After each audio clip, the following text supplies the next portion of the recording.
नमस्कार सभी का स्वागत है हमारे YouTube channel BHU study capital में। मेरा नाम है उत्कर्ष वर्मा और करेंटली मैं बनारस हिंदू यूनिवर्सिटी से MA फर्स्ट ईयर का स्टूडेंट हूँ साइकोलॉजी में। मैंने अपना अंडर ग्रेजुएशन इलाहाबाद यूनिवर्सिटी से किया था और BHU स्टडी कैपिटल पे आपको एंट्रेंस से रिलेटेड हर एक इन्फॉर्मेशन एकदम सटीक और सही टाइम पे पता चलेगी। इसीलिए तुरंत के तुरंत इस चैनल को सब्सक्राइब कर लें और बेल आइकन ज़रूर दबा लें ताकि आपसे कोई भी कंटेंट या अपडेट कभी भी मिस ना हो। तो चलिए शुरू करते हैं आज की वीडियो की शुरुआत।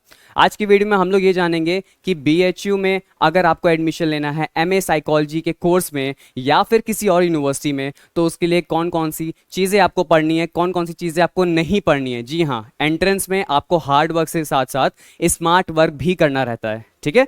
So don't go for only hard work, do smart work. तो आपको वो चीज़ें भी पता होनी चाहिए जो आपको नहीं पढ़नी है, ये जो एग्जाम में नहीं पूछा जाता है, ठीक है। 100 पेज का सिलेबस रहता है, आपको 100 के 100 पेजेस नहीं पढ़ने होते हैं, आपको केवल उतना पढ़ना है जो एग्जाम में आता है। सो सबसे पहले शुरू करते हैं इंट्रोडक्शन पे। और इसके पहले हम लोग यहाँ शुरू करें, मैं बता देता हूँ कि हमारे जितने भी ऑनलाइन प्रिपरेशन कोर्सेज हैं BHU के लिए और भी अदर यूनिवर्सिटीज़ के लिए वो स्टार्ट हो चुके हैं, न्यू बैचेस शुरू हो चुके हैं, फुल हो रहे हैं। तो प्लीज़ स्क्रीन पे आपका नंबर दिख रहा होगा, जल्द से जल्द इस पर अपनी डिटेल्स भेजें और आपको तुरंत वहाँ से रिवर्ट बैक आएगा विद इन 24 आवर्स और आप अपनी डिटेल्स और कोर्स वहाँ से परचेज कर सकते हैं और अपनी जर्नी को और अपने ड्रीम को साकार कर सकते हैं BHU में पढ़ने का या फिर अपनी ड्रीम यूनिवर्सिटी में पढ़ने का। So, my name is Utkarsh Verma, and as I've told you, currently I'm pursuing my master's program in psychology from Banaras Hindu University. And मैं भी आपकी तरह था, बहुत ज़्यादा कंफ्यूज था, क्या करूँ, कैसे प्रिपरेशन करूँ, क्या पढ़ना है क्या नहीं पढ़ना है। सो छोटी सी एक झलक ले लेते हैं मैंने कौन कौन से एग्जाम्स क्रैक किए हैं। सो सबसे पहला मेरा एग्जाम था जामिया मिलिया इस्लामिया यूनिवर्सिटी, इसमें मैंने second rank AIR 2 rank achieve करी थी। Then Pondicherry university AIR 4th, then Allahabad university AIR 6, Delhi university AIR 35th south campus, and of course Banaras Hindu university AIR 16 and category rank OBC rank first. So ये मेरे कुछ अचीवमेंट्स थे। अब बात करते हैं कि ये अचीवमेंट्स मैंने किए कैसे। सबसे इंपॉर्टेंट चीज़ होती है किसी भी एग्जाम में बैठने के लिए कि उस एग्जाम में पूछा क्या जा रहा है और किस तरह से पूछा जा रहा है। ओके, सो सबसे पहले आपको उस एग्जाम का पैटर्न पता होना चाहिए। स्पेसिफिकली टॉकिंग अबाउट BHU, यहाँ पे आपको 120 क्वेश्चंस मिलेंगे एग्जाम में, जिसमें हर एक सही आंसर पे आपको 4 मार्क्स मिलेंगे और हर एक गलत आंसर पे आपका 1 नंबर कटेगा। ओके, माइनस मार्किंग 1 मार्क्स की होगी। अगर और भी यूनिवर्सिटीज़ की बात करें तो वहाँ पे आपको 100 क्वेश्चंस मिलेंगे या फिर कुछ ऊपर नीचे प्लस माइनस हो सकता है, बट BHU के लिए 120 और अदर यूनिवर्सिटीज़ के लिए 100 हम एवरेज मान के चलते हैं। ओके, कुछ यूनिवर्सिटीज़ में ऑफकोर्स माइनस मार्किंग क्राइटेरिया होता है, कुछ में नहीं होता है। जैसे इलाहाबाद यूनिवर्सिटी, वहाँ पे माइनस मार्किंग क्राइटेरिया हटा दिया गया है, तो वहाँ पे आप बिंदास होकर आराम से क्वेश्चंस को अटेम्प्ट कर सकते हैं। बट जिनमें जिनमें माइनस मार्किंग होती है, मेरी रिक्वेस्ट है कि जो आंसर्स आप श्योर हों उन्हीं को अटेम्प्ट करें, बिकॉज माइनस मार्किंग में बहुत नंबर कटते हैं और आपको रियलाइज नहीं होता है, ये चीज़ आप बाद में रिग्रेट करते हो। Okay, talking about the pattern, सबसे important part talking about BHU entrance जो पूछता है वो है डेवलपमेंटल साइकोलॉजी से। ओके, सबसे ज्यादा पार्ट आपका इससे पूछा जाएगा। सेकंड नंबर पे आता है आपका RM which is research methodology. बहुत सारे बच्चे लोग एकदम घबरा जाते हैं, डर जाते हैं रिसर्च मेथोलॉजी को लेके। सो मेरी आपसे यही एक रिक्वेस्ट है कि रिसर्च मेथोलॉजी से डरो मत, ठीक है। ये बहुत ही इजी टॉपिक है, एकदम फील करके पढ़ना है आपको, ठीक है। मैं आपको अपने आने वाले कोर्सेज में इस तरह से RM पढ़ाऊंगा कि आपका ये one of the best subject अभी बनने वाला है। ओके, देन आता है आपका क्लिनिकल एबनॉर्मल साइकोलॉजी और जनरल साइकोलॉजी, ये आता है। देन सबसे आखिरी में आपके अदर में आ जाते हैं, जिसमें आपका सोशल आ जाता है, HRM आ जाता है, OB आ जाता है, थोड़ा बहुत सैट्स का आ जाता है। कुल मिला के बात यहाँ पे ये है कि BHU के लिए या फिर और भी अदर यूनिवर्सिटीज़ के लिए आपको डेवलपमेंटल साइकोलॉजी और रिसर्च मेथोलॉजी पे सबसे ज़्यादा ध्यान देना है, बिकॉज ये दोनों फील्ड ऐसी हैं जो अभी करंट टाइम में, स्पेशली कोविड के टाइम से, ये दोनों बहुत ही ज़्यादा ट्रेंड में आ गए हैं। उसके बाद हम लोग बात करते हैं डेवलपमेंटल साइकोलॉजी के कुछ इंपॉर्टेंट टॉपिक्स। हम लोग बात कर लेते हैं यहाँ पे डेवलपमेंटल साइकोलॉजी में कौन कौन से, पियाजेस की theory of cognitive development, psychosocial stages of development जो कि फ्रॉइड ने दिया था, साइकोसोशल थ्योरी जो कि आपने एरिक एरिक्सन ने दी थी, इसी के साथ साथ आपका मार्शिया की थ्योरी आती है। टॉकिंग अबाउट RM, इसमें कौन कौन से आपके चैप्टर्स आएंगे, रिलायबिलिटी, वैलिडिटी, नॉर्म्स, सब कुछ आपका, hypothesis testing, types of test, measurements, central tendencies, ये सब आपका RM और स्टैट्स में कवर हो जाएगा। क्लिनिकल साइकोलॉजी सबको पता है, डिसऑर्डर्स और उनके ट्रीटमेंट्स के बारे में हमें पढ़ना होगा, बहुत ईजी पार्ट है। Then coming part to the other, यहाँ पे आपके OB, HRM, general psychology, attention, memory, cognitive, ये सारा पार्ट आपका यहाँ पे कवर हो जाएगा। ओके, अब सबसे बड़ा और इंपॉर्टेंट क्वेश्चन कि बुक कौन सी पढ़े। देखो बहुत सारी बुक दुनिया में अवेलेबल हैं, तुम किसी भी पर्सन के पास जाओगे, किसी ए पर्सन के पास जाओगे, बी पर्सन के पास जाओगे, वो अपनी अपनी किताबें बताएगा, ठीक है। मैं भी जब तुम लोग के टाइम पे था, मैंने अपने सीनियर से पूछा था सर कौन सी पढ़ लूँ, सबने कहा सिसरेली पढ़ लो, ए के सिंह पढ़ लो, ब्रैंसकॉम्बे पढ़ लो, बैरन पढ़ लो, एक से एक किताबों के नाम बताए थे। मैंने क्या किया, जितनी स्क्रीन पे बुक देख रहे हो, मैंने इनमें से केवल और केवल 2 या हार्डली 3 बुक पढ़ी होंगी, ठीक है। अब सोच रहे होगे 3 बुक पढ़ के मैंने इतने झंडे कैसे गाड़ लिए। देखो, डजेंट मैटर कि तुम कितनी बुक पढ़ रहे हो, बट उस बुक में तुम कितना कंटेंट पढ़ रहे हो, एक्चुअली में उसको कॉन्क्रीट कितना तुम कर रहे हो, वो मैटर करता है, ठीक है। Again I am saying, hard work से सिर्फ बात नहीं बनेगी, स्मार्ट वर्क करना पड़ेगा, ठीक है। आप लोग के दोस्त लोग होंगे जो 10-10 घंटा पढ़ रहे होंगे, लेकिन उनका एडमिशन में भी ना हो।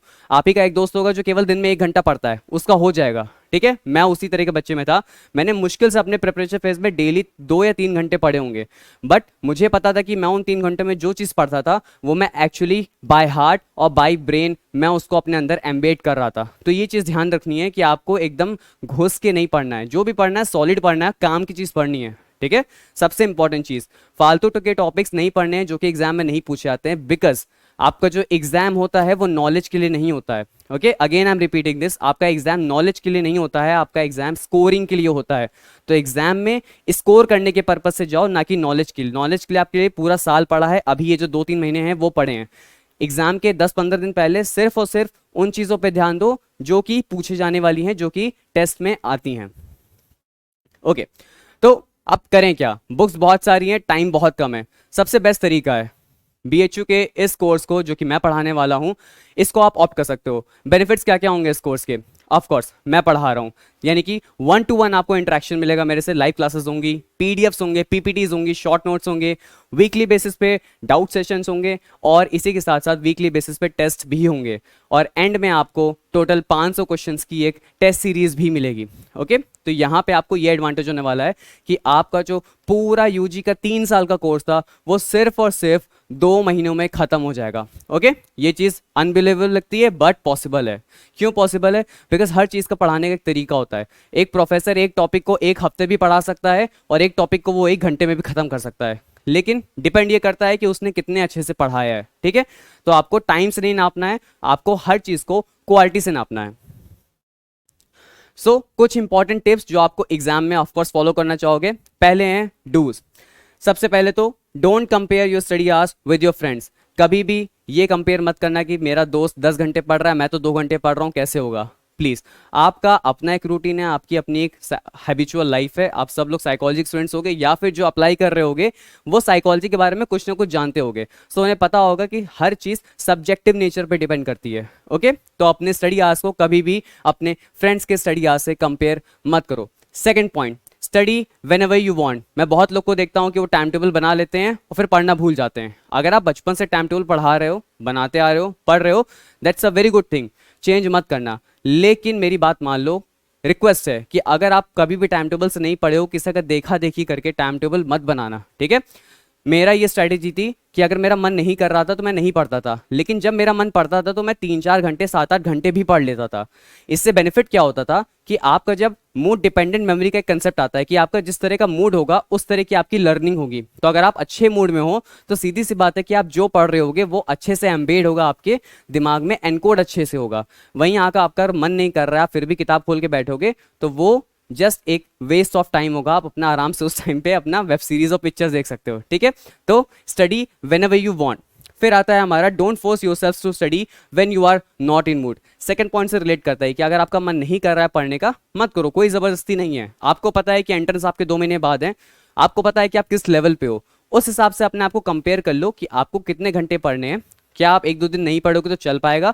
अगर हाँ तो बिल्कुल उस लाइफ को एंजॉय करो। आप भी लाइफ जी रहे हो, मैं भी लाइफ जी रहा था, ठीक है। अभी भी हम लोग सब लाइफ जी रहे हैं। तो लाइफ को और स्टडी को एकदम अलग अलग मत कर दो, मिक्स रखो, एंजॉय करते हुए पढ़ाई करो, बहुत मजा आएगी।